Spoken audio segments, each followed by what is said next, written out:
Welcome back to BoreDraw. This is episode 6. We got a lot to talk about this week, boys. Yeah, we got a lot to talk about. Ladies and gents, we're back. Yeah, it's exciting. We're getting closer. We're getting closer to the beginning of the season. Yeah, everybody. Fantasy's live. That's when you know beginning of the season is coming. That's it. That's when fantasy goes live.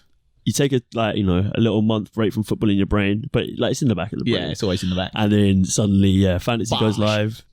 And we got there's always transfer news. Yeah. Summer window. Football can never be out of your head, because when football's not on, transfers are happening, and when it's on, it's on. There's always drama of football. Yeah. So I hope we're going to start off by talking about about drama. Mr. Cristiano Ronaldo drama. Yeah, I mean, so he's not turned up for training. He's not turned up for training. He's clearly not happy that they didn't get Champions League. Yeah. I don't know what he's thinking about Ten Hag, but yeah, he had to take a salary cut, didn't he? All the Man United all the Man United players. He's down to the poor guy's only down to like 380 million. Was it a 15% or a 25%? I think it was 15. I think. Yeah. I think he went from 450 to 380. Went from the highest paid player in the Prem to the highest paid player in the Prem. Yeah, I think it's only. Don't cry. I think it's De Bruyne is after him. Yeah, and then I think maybe Salah now. I think Haaland as well. Haaland, yeah. Yeah. But anywho, so Ronaldo not turning up for training. Apparently, he's been meeting with Chelsea's new at first, guy. The first day he didn't turn up. The excuse was family grievances, which could be true, could not be true. It's not our prerogative to say. We don't know. Yeah, I mean, we're never going to know, are we? Second day, he hasn't turned up, and the family grievances excuse hasn't been there. Instead, it's him talking to Chelsea. So you can buy into the family grievances as much as you want if he's playing transfers on the side or whatever. I think obviously they're never going to out and out say, especially about their sort of like star man, they're never going to be like, by the way, we're just going to let him talk to one of our direct rivals. Obviously it's a very weird situation. Before we talk about him to Chelsea, where do you think he should be part of the Man United project, the new rebuild, or I think, do you reckon Man United are worth? I think for Ten Hag, if he leaves and it's of his own accord, it works out for Ten Hag because he gets then a clean slate. That's a lot of money off the wage bill. For me, that's the main thing. It's if Ten Hag wants to do this new era, he can't have any baggage from the old era, and not the Ronaldo's baggage. But you want a proper clean slate. I mean, we've had players come out in the past say he's hard to play with because he just demands he demands so much from his teammate, but he demands so much of the limelight because he is that good. But yeah, when you have Ronaldo in your team as well, the wage structure is just automatically broken. Well, that's the thing we'll talk about with Chelsea in a minute. But I think, obviously for Ten Hag, if he goes, that is goals that you will lose. But Ten Hag is very much a systemic manager. He uses a system, which has proven to work in the past. He used Dusan Tadic at Ajax. He used him brilliantly in a false 9 role. He got a crazy number of assists in the season. Did he break Messi's record? Yeah, I think Martial can come back and do business. Yeah, of course. I mean, every player's got a new chance. Martial at a false 9. Yeah, everyone's got a clean slate now under Ten Hag. He's obviously looking to bring in his own players, Frankie de Jong, Martinez, potentially Anthony as well. And he brought in that Malacia that he looked at. So, obviously a lot of stuff going on at United now, and Ten Hag's clearly got a vision. He has a very... I assume that's why he got hired. They were like, shit, we've tried the big managers with the big names, with the good... We tried managers who've been part of the club history. Exactly, but... we need a project. We need someone with his own identity. Yeah, exactly. And Ten Hag will bring that. And obviously, the problem for United are going to be where the goal's going to come from. Yeah, exactly. I mean, they do have a good goal scorer midfield, especially if Rashford can come back and hit some form. Yeah, he'll get goals. Fernandes will get goals as well. If they bring in like Jadon Sancho's got a big season ahead of him. Eriksen assists. Eriksen as well. Eriksen's reportedly, according to David Ornstein, he's agreed a 3-year deal. 3-year deal. So that'll be good for them. But I look at United's team. I think that focal point is going to be missing, especially if Ronaldo's not there. But another thing with Ronaldo is that he doesn't offer anything off the ball. He will not. Yeah. He will not press. He will not make the runs. Yeah, I think that's why he got slated at the start of last season, isn't it? Because the Man United were doing okay, but he was the one that was getting the kind of stick because he wasn't doing enough from the front, and then it kind of flipped. United got shit, but he got good. So the rest of the team got the stick, and it was Ronaldo carrying. And it does never seem that like he's either doing enough with the team or the team's doing enough with him. It's always like one or the other. And maybe they need to kind of... I think for Ten Hag, if Ronaldo leaves, it won't be anything that will hurt him too much. I think he knows how he wants to play. Obviously, very possessive style of football, nice build-up play, which is very opposite to Ralf Rangnick's gegenpress, the constant pressing, which you'll never ever get Ronaldo. The best managers in the world will never get that Ronaldo. Yeah. So, yeah, I think very good clean slate for Ten Hag. I think what is next for Ronaldo? If we look at him going to Chelsea, so the links were that he wants to stay in the Prem and he still wants Champions League football. He thinks he's still up for winning the major trophies. He's still up for playing at the highest level. And so Chelsea, obviously their new owners are coming in trying to make a big statement that even though Roman's gone, we're still going to invest in the club. The club is still going to be at the top echelon of the world. Obviously they've spent... So they're like, let's talk to Neymar, let's talk to Ronaldo. Yeah, so they've been linked with Neymar, Ronaldo. Tonight it's been confirmed that they have agreed a deal with Raheem Sterling, which we'll talk about later. Big move. Like that. But yeah, I just think when you got to play like Ronaldo, they've lost Lukaku, right? Yeah. Didn't work out. Okay, fine. But Lukaku, he presses. He will press. Yeah. He will make runs. He doesn't play that sort of target man role that people think he should because of his size. But he is he's agile. He's maneuverable. He gets in behind as well. But as Ronaldo a Chelsea fan, though, would you happily get rid of Lukaku's press if he scored the goals?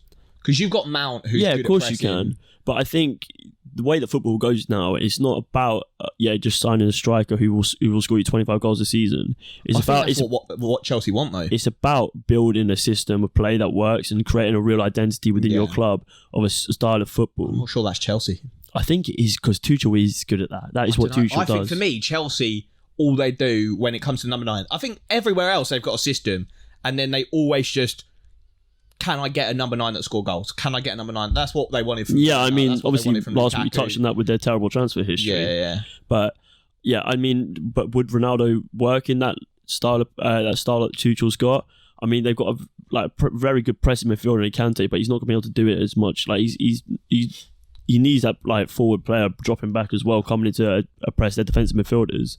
And the more I think about it, I like the idea of Ronaldo at Chelsea. Obviously, I think the wage structure is the big thing. Yeah, but I think if there's any club that fucking money is no object, apart from the likes of City, PSG and that, it's Chelsea. And I think all Chelsea want is a striker that scores goals. They've had so many strikers, like we talked about last week, that have come in and not scored goals.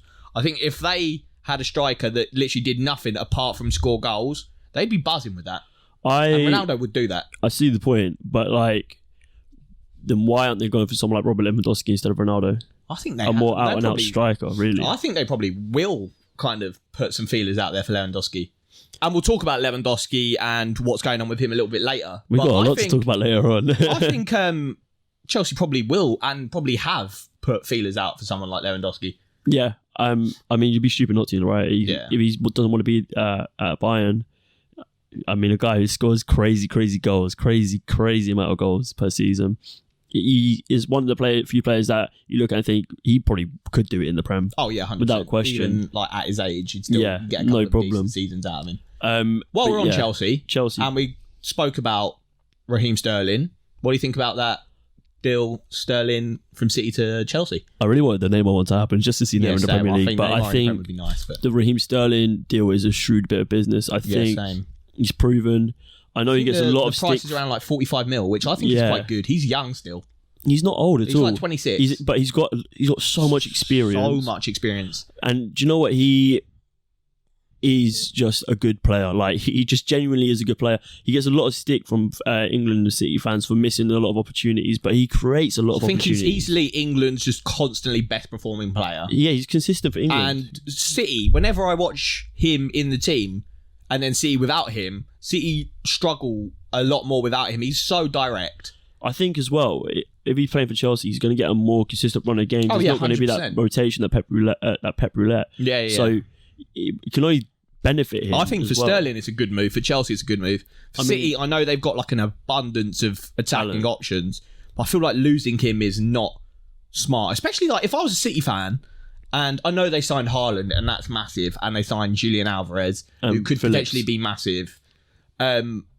If I lost Gabriel Jesus and Sterling in the same window, I'd be a little bit a little bit iffy about it. Obviously, you've got to trust Pep. He's won you so much in the past 4 or 5 years, so you can't really moan too much. But for me, that's 2 of like City's best players that are going out the door. I think if you question what this means for Manchester City losing those 2 players, I think it obviously goes back to the roots of Haaland coming in. Yeah. He's not a player that's going to play tiki-taka around the box.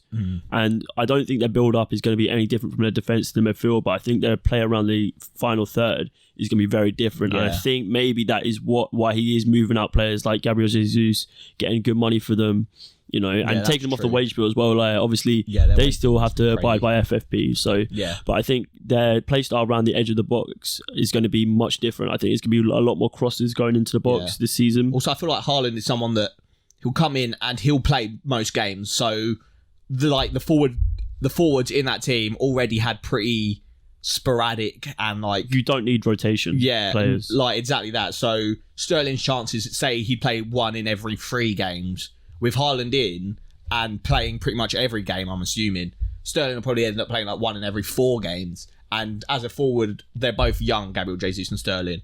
So you're probably looking at that thinking, in my peak, do I want to be playing 1 in 4 games, or do I want to be the star man at a different club? And that's what Gabriel Jesus said when he signed for Arsenal, when he did his his unveiling interview. He was like, I want to be the star man. And I assume that Sterling's getting into that kind of age now where he wants to be the main man and needs to be a main man somewhere. And clearly Tuchel looked at him as something that will add to their attack. I mean, they've got quite a young strike force. I mean, Werner's not old. I like the idea Havertz, of Sterling and Mount. I like that as well. Yeah, it's so dynamic, isn't it? Yeah, the press is really dynamic. Heavy, yeah. I think we touched on this a little bit last week with the Rafinha saga. Do you reckon there's more players making moves this summer in a bid for more consistent first team football just due to the Qatar World Cup? Yeah, obviously, maybe. Raheem Sterling is going to be pretty much nailed to be in the England squad. He's one of Gareth Southgate's favourite and, like you said, one of England's most consistent performers. But do you think players are more likely to take a risk going to another club where, you know, obviously Jesus has gone from Man City being like a squad player to Arsenal, where undoubtedly he'll be one of the main men. Yeah. In a bid to, shine and get a starting spot in the team. Like, one thing is just, obviously, like you said, he was a bit squad player, and so Sterling, just to get your name out there even more than it already is. Obviously, they're already known by their national coaches, but when you put yourself out there for one of the league's most expensive transfers, you're automatically going to be in the news. People can't help but look. Eyes are going to be on you, and if you deliver, you're automatically in your national team. Yeah. Staying on the topic of Chelsea, a bit of drama with attacking option Armand Broja. Yeah. So Broja spent his last season on loan at Southampton, and I'm going to be the first one to say, I assume most people, nobody had a clue who he was pre-Southampton loan. And he was just another one of those Chelsea mill players. Like, obviously Chelsea got a fucking naughty academy that churn out players to just get loaned left, right, and centre. Yeah, literally, they must make so much money on their loan fees. Left, right, and centre. And he was probably just another one in the pipeline that he'd get loaned out, and then they'd just sell him off for have a good little loan spell, and then medium money just off to a different club. But he put himself in the limelight at Southampton, knocked out people like Che Adams. Who did they sign from fucking Blackburn? Armstrong. Was it from Blackburn? Yeah, Armstrong. Yeah. Who's a big money signing, and he displayed to be fair, pretty much. Armstrong, I thought Armstrong was performing well, to be fair. But Broja just came straight in, scored. He was a young, hungry kind of Chelsea loanee. Anyway, so everyone was kind of eyes on him, delivered pretty much the whole season, and kind of everybody's talk was, what's he going to do this summer? Is he going to... Say pretty much the same with Conor Gallagher. Yeah, literally the same as Conor Gallagher. Had such a good loan spell, and it was, are they going to go back to pre-season? Is Tuchel going to have a look at them? And are they good enough to get into this Chelsea squad? Or are they going to go on another loan? Are they going to sell them? With Conor Gallagher, it looks like he's getting a look in at pre-season. I think he obviously, I think he had a better season than Broja. I think Broja's season was very sporadic. He didn't really make a name for himself until later on in the season. But I think, so basically what happened with Broja is Chelsea have gone abroad for pre-season. They've gone to the US for a pre-season tour. And Tuchel just told him to stay in London. Yeah, so Tuchel announced the squad that was going abroad, and Broja wasn't in it. He said you can either stay in London and get ready for pre-season when we return, or you can leave, basically. Which is a bit crazy, because if I was Broja, I'd be looking at that and like, oh my god, my laptop's spazzing. So if I was looking at that, I'd be like, I've had a good season. I've gone to a team that aren't scoring goals, struggling up top, and need a striker, and that is literally what I've just done on my loan. The fact that I'm not even getting a look in at pre-season makes me think I'm out of here. Yeah, I think it'd be a great signing for teams like a team like West Ham. Someone who's looking to Everton link with him. Yeah, Everton as well. I mean, these teams need a goal scorer up front. I know Antonio, like, he does score goals, but it's so inconsistent. Yeah, he'll have games where he'll go on a run where he scores like 7 goals in 4 games. But he's young. That comes with the territory of a young player. Who's that, Broja? Yeah. Yeah, I mean Antonio. Oh, okay. Antonio, he scored. He has a scintillating start to last season. Yeah, that's true. And then I think he didn't score any goals like from Christmas till like March or something. Antonio gets run into the ground at West Ham because they only have one option. Yeah, I mean, I know he went on like a special treatment thing where he's like looking after his hamstrings and stuff. But I know a lot of West Ham fans who don't even think Antonio is the answer. They need to. No, I agree with that. I think he'd be a good move for West Ham because he doesn't immediately. I think we tweeted this from the account a while ago. He doesn't immediately displace Antonio because Antonio's obviously their number 9 and he's going to be their main man for at least another season or 2. But Broja's young enough that he's willing to be that second fiddle for a couple more years because he's still, like 18? And then when Antonio is on his, like, last legs and has to play maybe 1 in every other 3 games or whatever, then Broja is, like, 21 and already had, like, 3 or 4 seasons in the Prem. He's got the experience. And he can step into that number 9 role. I mean, the problem is, though, you don't get 3 or 4 seasons out of a player before. Especially, I mean, obviously, Broja's got a lot of talent. He's clearly a very talented player. I rate him. But I think, like you say, I moved to somewhere like West Ham, back to Southampton. I think for me, if I was him, I'd either look at West Ham or Everton. I think Everton, after losing Richarlison, need another player in that ilk that can play anywhere across the front 3, and I think he can do that. Obviously, you got to compete with Calvert-Lewin, but like we said last week, Calvert-Lewin's been shit recently. Maybe what Calvert-Lewin needs is someone to come in, take the pressure off, and also challenge him for the top spot. And so, I think, and obviously he's probably worked. I don't know if they came across each other, Frank Lampard and Broja, while Frank Lampard was at Chelsea, but they probably crossed paths, and so maybe Frank likes the look of him. Yeah. Moving across the channel, we'll talk about a little bit about PSG. Got a new manager in now. So Pochettino out. Pochettino's out. I don't know where Galtier in. Yeah, I don't know where Pochettino's going to go, but maybe that's a discussion for a long time. Apparently, he came out in the media the other day and said he wants to come back to the Prem. Yeah, well, I don't know who would have him. Everybody seems to have a pretty set manager these days. I know United were looking at him for a long time.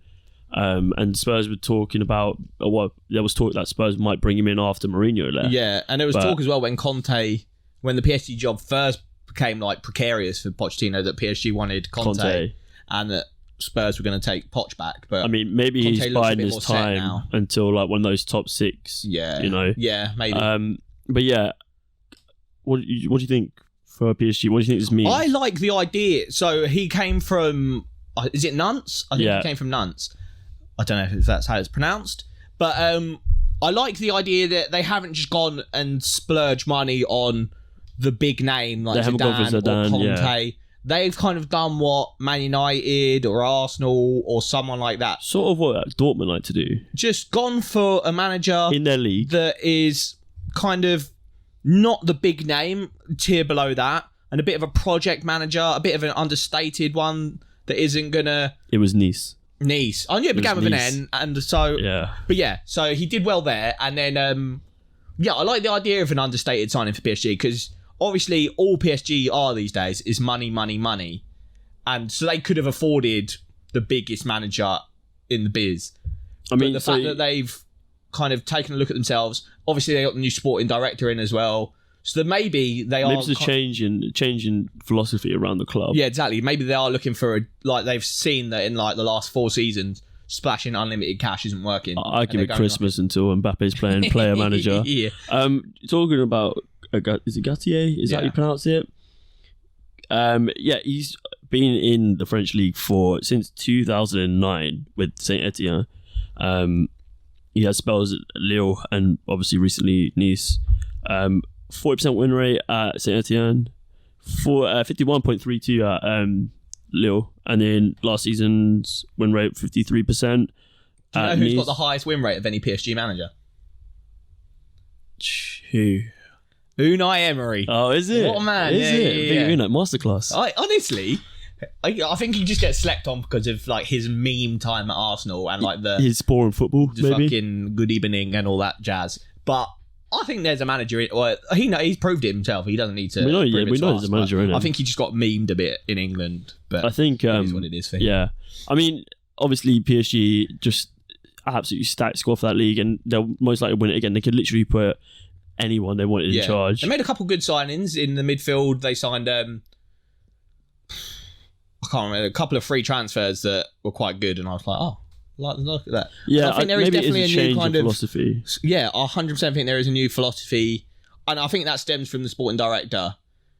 And so yeah, I think PSG may be one to watch. Obviously, they've got to kind of reduce the wage bill because they've got Mbappe on like the fattest. Yeah. I think obviously they're apparently looking to off Neymar, which I mean, off him as in just take him out. I mean, take him out of the squad. I don't know what their other plans are, but you never know with clubs like PSG. Some dodgy stuff going on behind the scenes. Yeah. Don't off us though. But yeah, no, it's an interesting topic and probably one to discuss another time as well in more depth. Talking about other clubs that have got big. I was going to say talking about PSG. Oh, a little clip on Talk Sport. Oh, okay. From Danny Mills. Yeah, he said, and I quote, "No top 6 club in the Premier League would take Lionel Messi right now," and I think that is an outrageous statement. There's so much we can unpack from this statement. Not only just the statement on its own, but just TalkSport as a platform. We'll talk about the statement first. And like you said, so the statement is that no top 6 team in the Prem would want Messi, which, don't know about you guys, think the only argument for that, the biggest load of waffle I've it is waffle. ever heard. I mean, I think the argument is like maybe he's not up to the level that Liverpool and City need. I think he still is.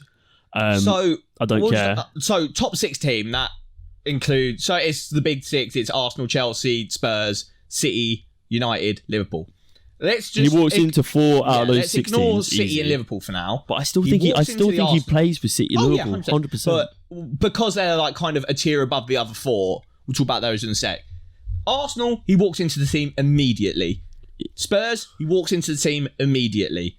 United, there's not even banter. He'd be their star signing for like a couple more years. He's that good, and United are that bad. Chelsea, maybe they're a tier above the other three, but he still walks into that team. Still walks into that team. Yeah, obviously the only thing that people would be, the only reason he wouldn't walk in is because of the wage structures and the financial fair play and everything like that.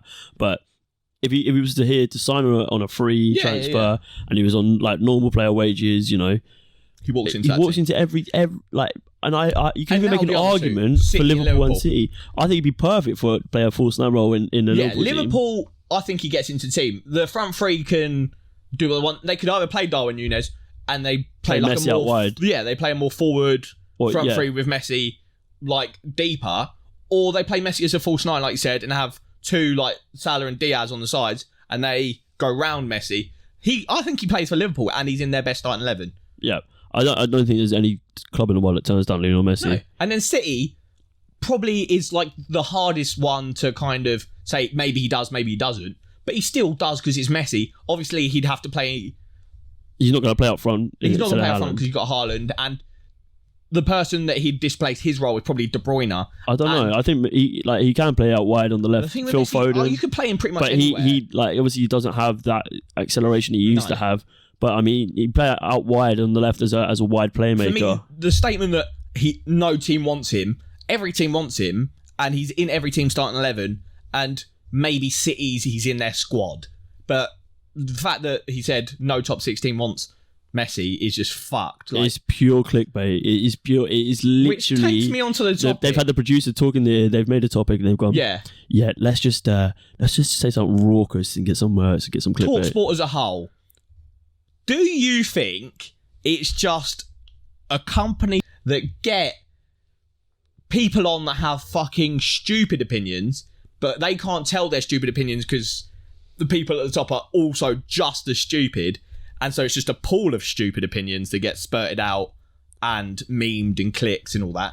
Or are the upper tier at TalkSport very wise and cunning? And they're like, let me get in people that are purposefully stupid that we can get a click out of all the stupid stuff. Or do they just decide, let's get people who actually know stuff about football, but give them stupid topics to discuss and tell them that they have to discuss it against each other, which I think is definitely the case. I think, like, occasionally you do get the odd, like, decent topic out of them where it is a general good discussion, but saying something like that, like Messi wouldn't get into any of the top 6 teams in the Premier League, is ridiculous. That is literally being conjured up out of a cesspit of social media hype.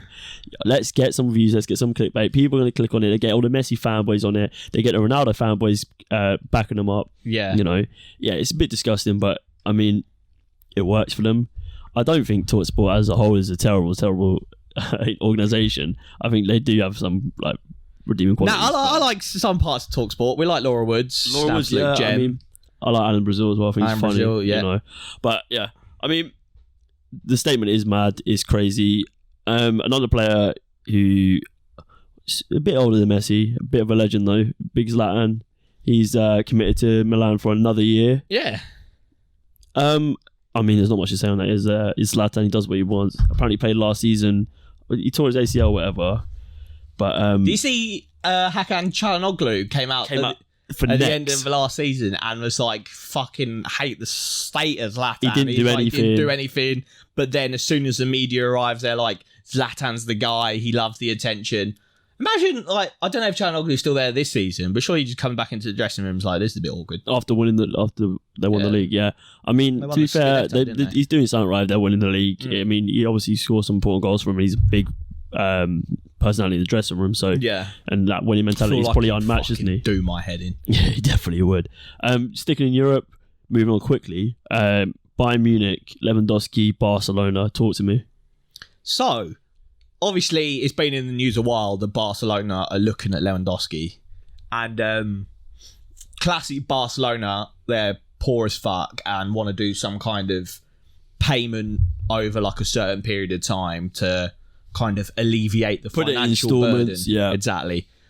But Bayern Munich, allegedly, this is all kind of up in the air at the moment, have said they don't want any installments for the Lewandowski deal so they want all the cash up front because someone at Bayern Munich believes that in a couple of years' time, Barcelona won't even exist anymore. Yeah, within 2 years.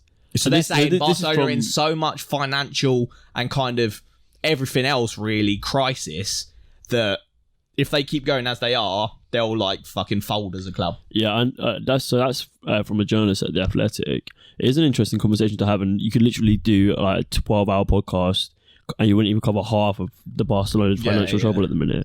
I mean, I can't see Lewandowski going to Barcelona. I know he's got his like heart set on it or whatever, like Rafinha, but if they can't pull up the money, and like, do you sell like players like Dembele, you know, in just an attempt to get a 35-year-old striker? Yeah, that's true. Who's going to give you like 2 seasons in there that's on stupid wages. You know, it's just, you know, they've dug themselves a hole. Absolute driving seat, aren't they? They don't need to sell him.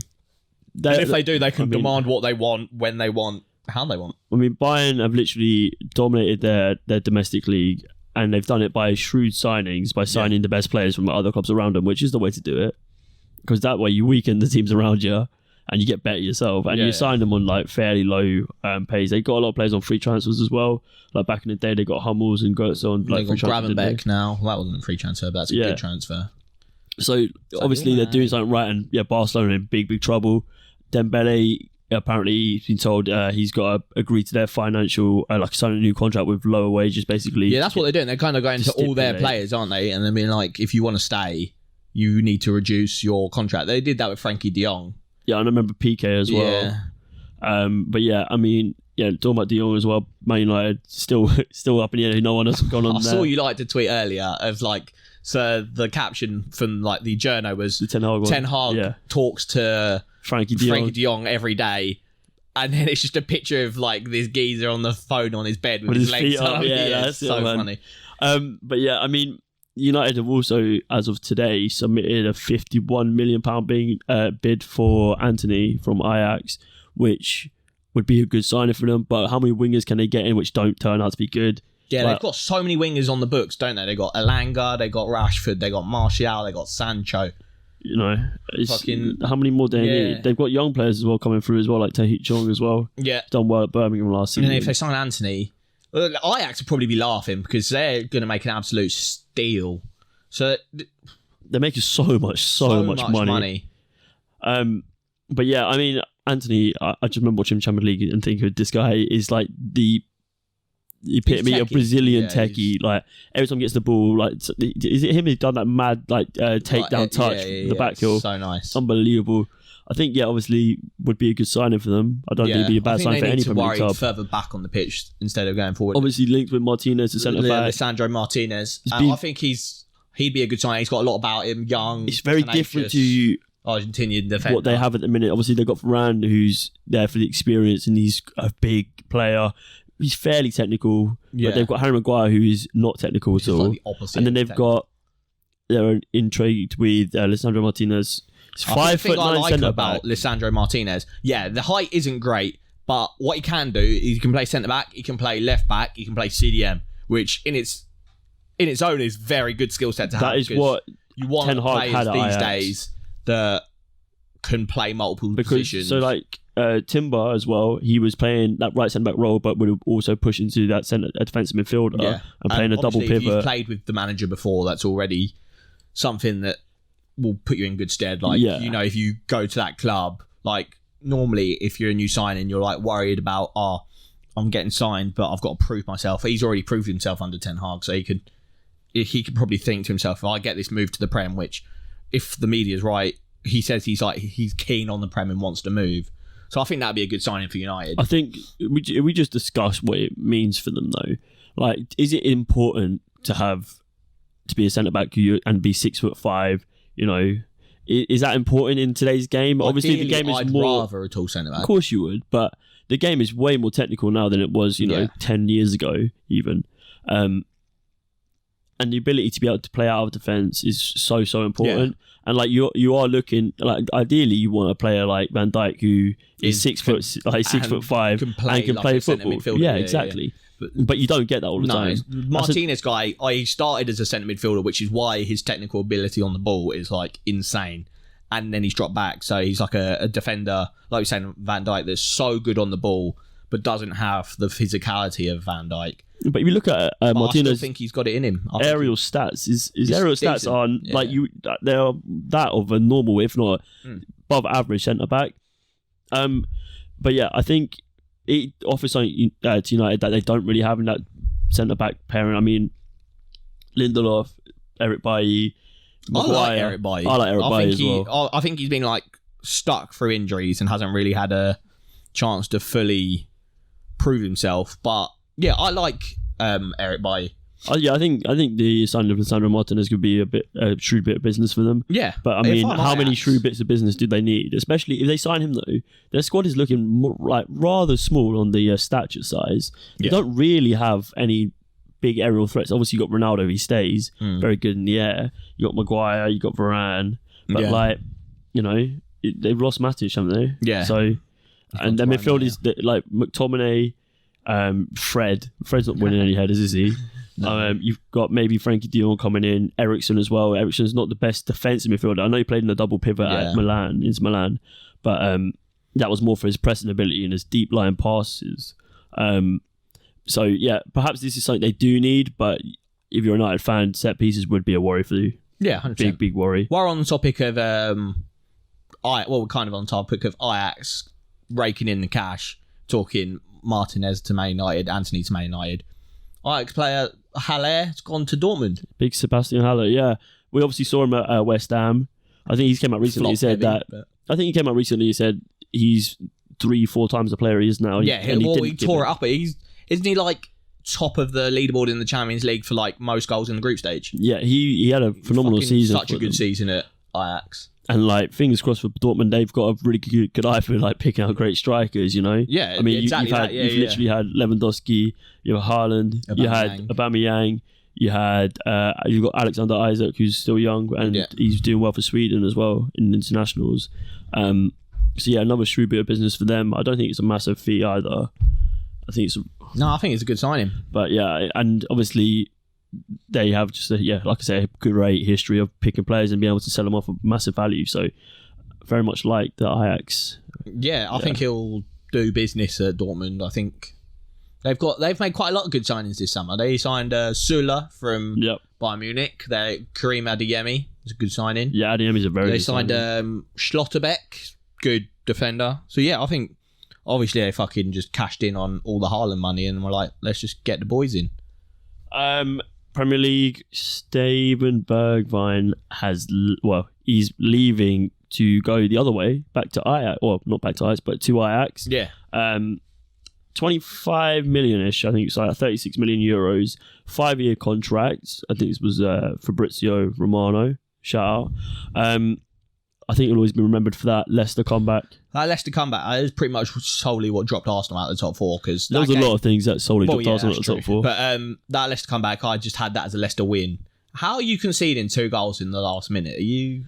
He only came on about 5 minutes before the end as well. Okay, like, I saw it and then I was like, oh, okay, it's a draw, fair enough. And then they scored again. I was like, is this happening?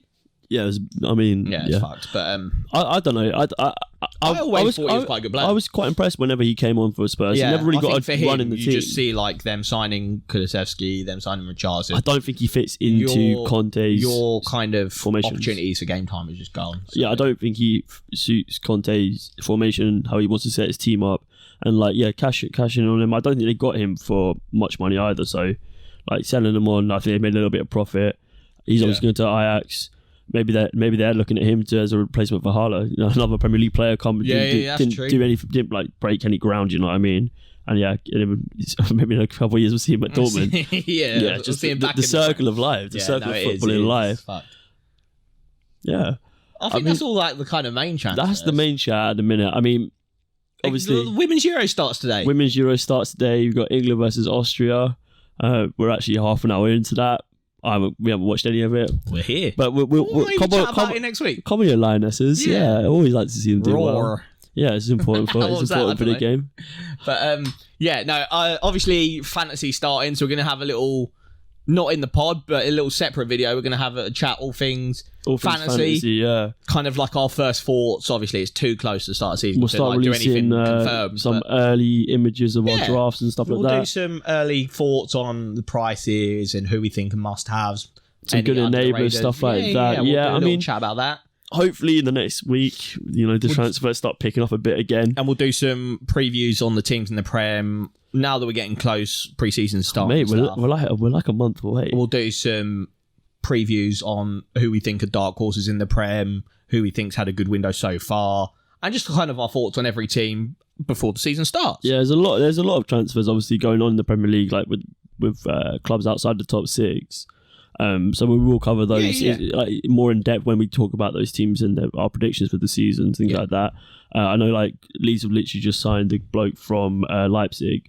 Oh yeah, they signed Tyler Adams, which is really highly rated. Yeah, Joe Aribo to Southampton. Do you know what? When I was watching Rangers in the Europa League, him in the final, he was insane. Yeah, he was unbelievable. I thought he's like a really tall, lanky guy, but he moves like he's a bit like Tyson Fury. Really tall. He's good. You know.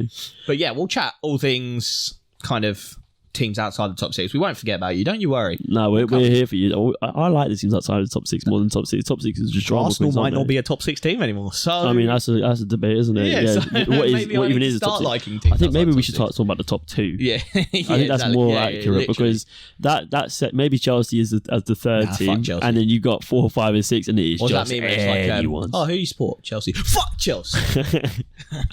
Come on, yeah. No, we all hate Chelsea, apart from Chelsea fans. Yeah. No, we are totally unbiased on BoreDraw. Yeah, I think if we hate anything, it's TalkSport. No, I'm joking. For their dead opinions, they're clickbait tires. All right, anyway, we're gonna wrap it up I hope here. you enjoyed. Have a good week, everyone. Yeah, it's been BoreDraw and it's live. Come on.